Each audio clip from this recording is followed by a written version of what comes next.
Carr with DK Carr and Associates, and I have Amy Wood with Copper Penny Consulting. And we want to talk to you about the ADA incident that's happened. And for us, it made sense to go to our go-to guy with email, James McQuiggan, who is an ambassador with KnowBe4. So James, a little background. The American Dental Association has experienced a security incident. It's under investigation because they do have information on every dentist in the United States, as well as some overseas dentists, because they do align with a couple of international. They're going to have to answer GDPR as well. We're relatively sure, based on the information that has been leaked, that this information came in through an email. So do you share, Amy, and my concern that there may be some downline attacks and that email phishing is going to be targeted, and what to look for? And what do you think about all this? So when we look at the data breaches that have occurred, even in the healthcare industry as well as all the other industries, a majority of the time when it comes to these attacks, the cyber criminals are getting in because of a phishing email, socially engineered email targeting either a group of people at the organization or somebody specific. And the email comes in, they believe it, and then they end up clicking on the link or opening the attachments and thus launching that attack for the cyber criminals to get in. I've always been a big believer of the fact that anybody that has an email address within your organization has a key to the electronic version of your front door. And a lot of the time, folks don't realize that that door has been opened and the cyber criminals are able to walk in. In the physical world, we can see somebody when they walk into our home or Right. into our organization and we can stop them.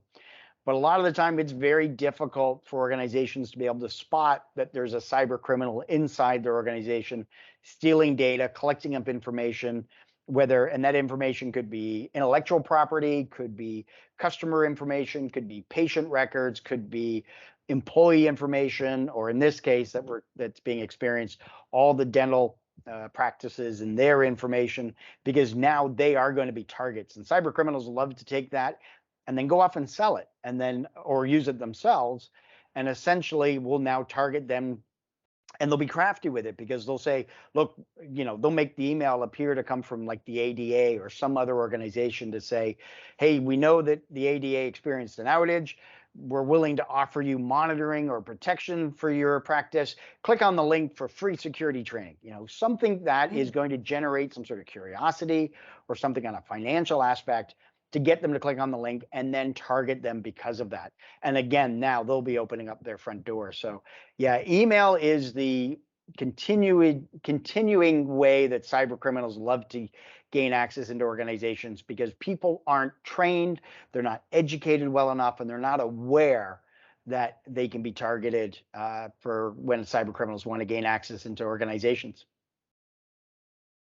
Absolutely. And I love the analogy about the front door. Why is training so important? I mean, we talk about training all the time, but most of our clients, they'll do a once a year training and then they're done. Why is training important? Well, when it comes to training, it's kind of like going to the gym. If you go to the gym once a year and then get upset because your body's not in shape and you don't have the big muscles, well, you've got to do it more than once.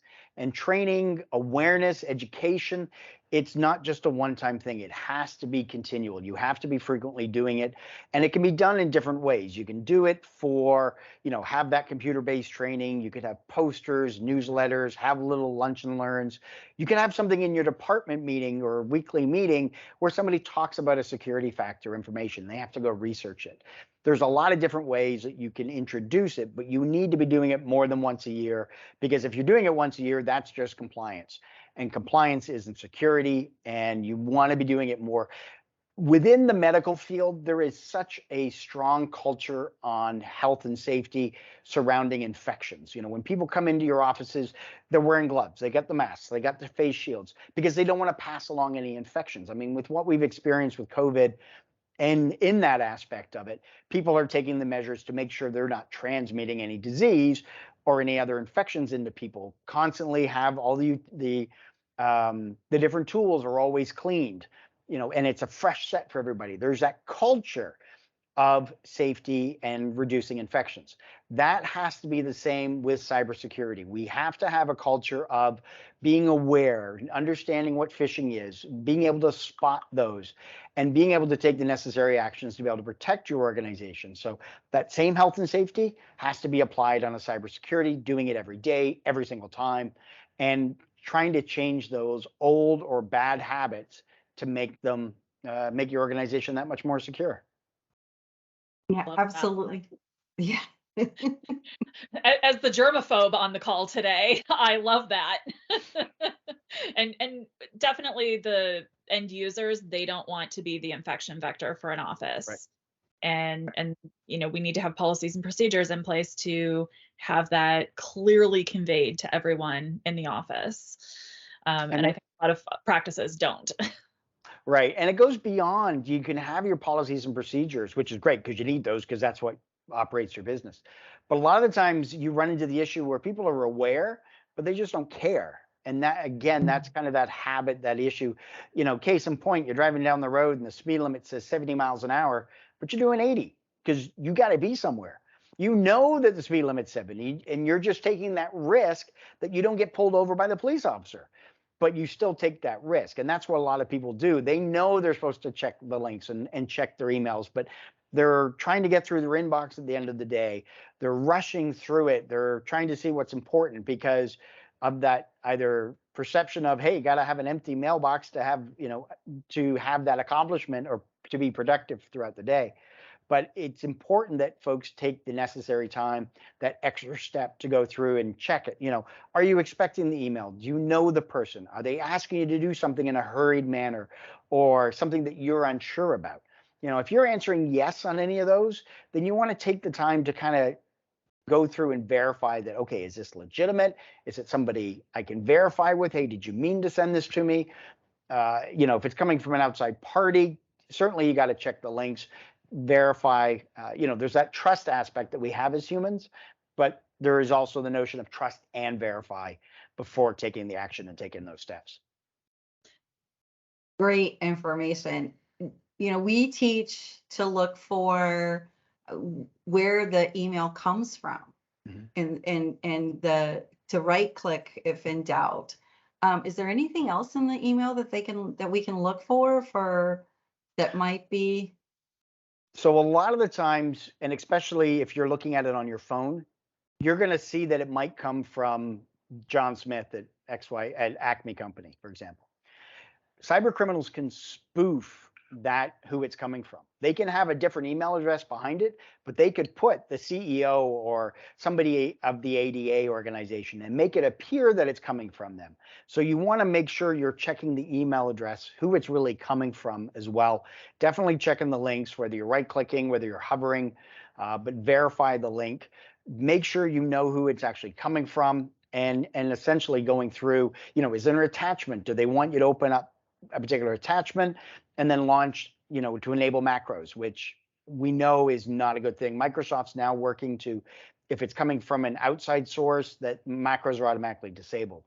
So, it's a matter of, again, it's having the awareness, but also taking that extra step to verify who it's really from. Are the links valid? Can you verify with the person that what they want you to do is valid?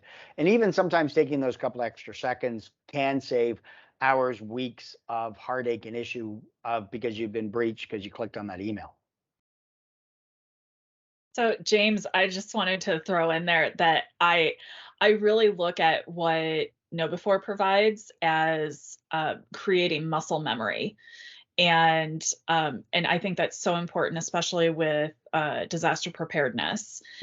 And like, I always equate practicing this over and over and over again as like how the healthcare professionals have to do CPR training every 2 years. And it changes over time. I mean, how I learned it 20 years ago is different than how they do it now. Not much, but enough. And creating that muscle memory, it means that when you do have an emergency, you won't react poorly. I live in Northern California. We have wildfires every time we evacuate, we do something wrong, but it's not the same thing every time. So we have at least muscle memory to know that that's not a thing. And I did just want to share that my father-in-law is one of the smartest people I know, but he falls for the phishing emails every time. Every time. Actually, no, not every time. He actually told me a couple of months ago, hey, I caught it. I didn't fall for it this time. I didn't have to do the bad employee training this time. And they use KnowBe4. So they Cool. do work.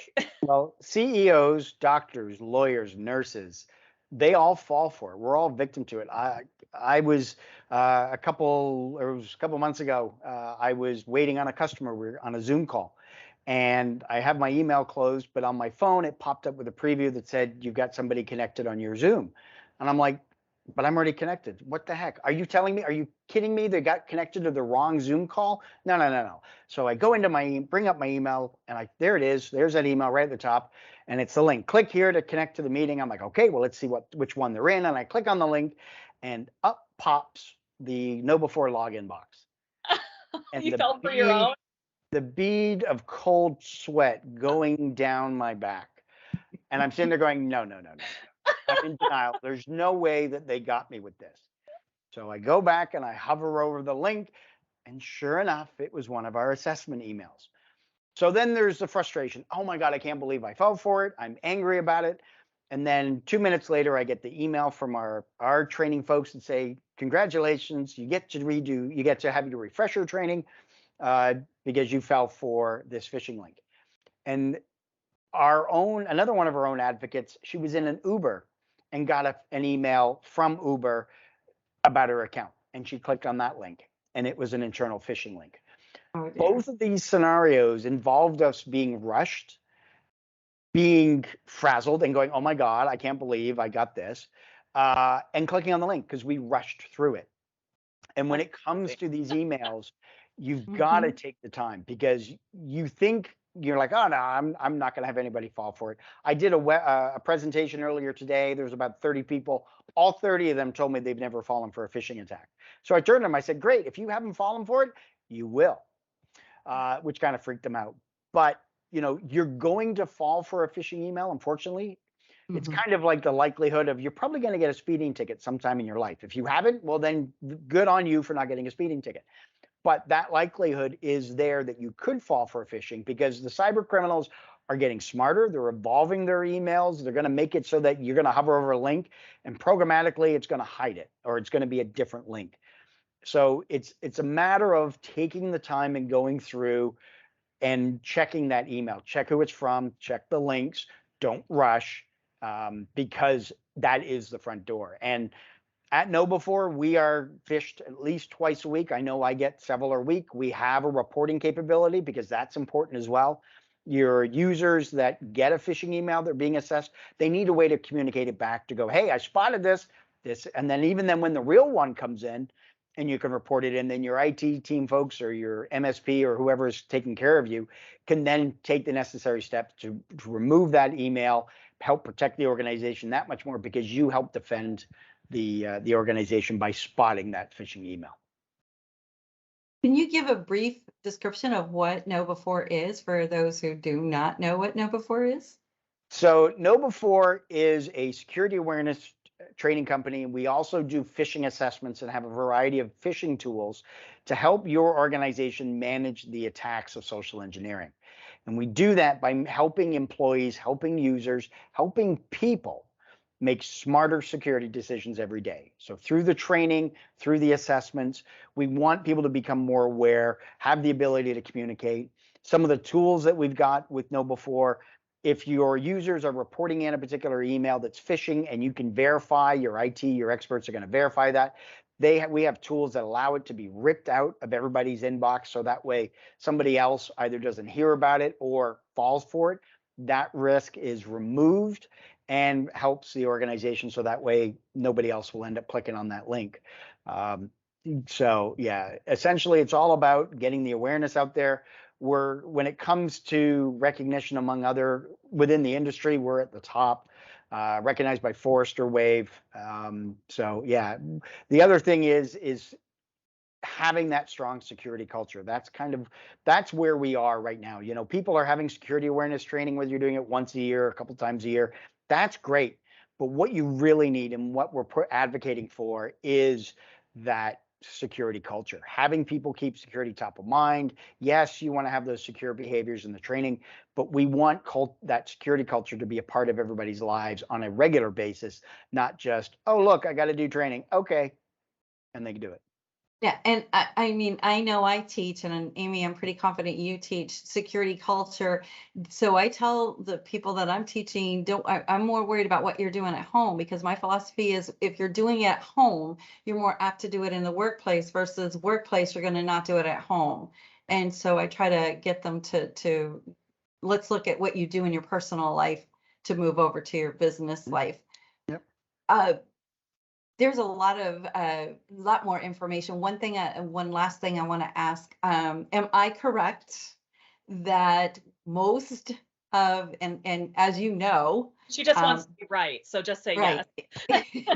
The three of us attend a lot of cybersecurity trainings on what the current trends are and what we can do to help our clients to defend against the attacks and sadly, a lot of our clients feel that their IT or their MSP is all the protection they need, and that's a whole different thing.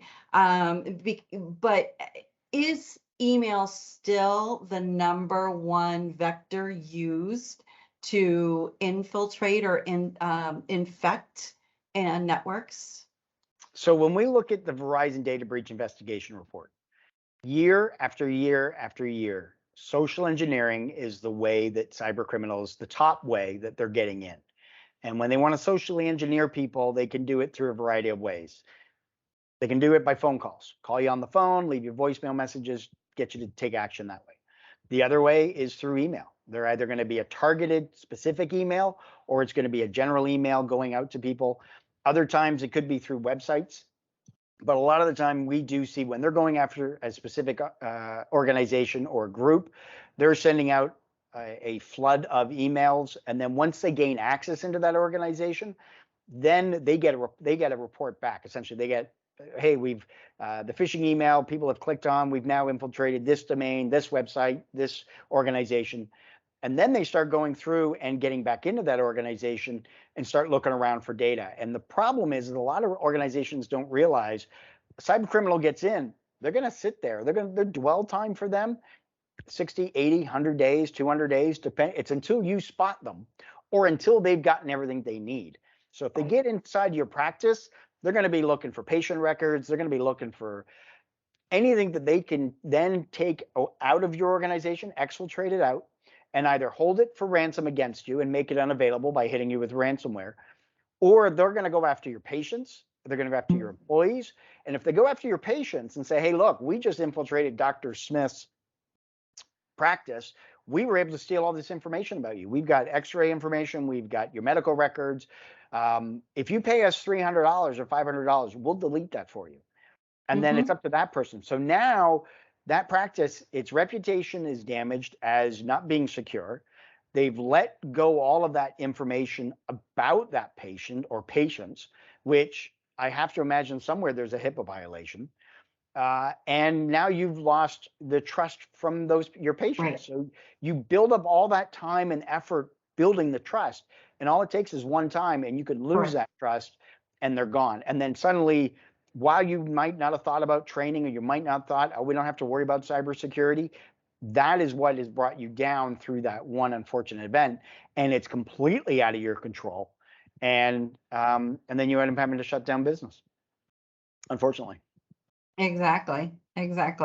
Well, again, we feel like it's very important that we make dentists and doctors across the venue that this is a important thing, that this is going to be targeted. We're going to see an uptick in phishing emails, and it's real important that you be paying attention to what those emails contain and stop and think. Don't be in a hurry. James, thank you. Do you want to end with a dad joke? Oh, really? Can I? Cool. Yes, of course. All right. So, well, this one's coming out tomorrow, so there'll be a video of it on my YouTube channel. So sneak peek. What do you call a computer that sings? Adele.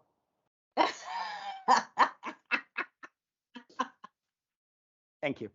Thank you very much. That is so bad. But you're laughing.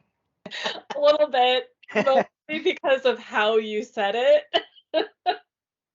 Thank you guys. I greatly appreciate it. My pleasure. Always happy to help out.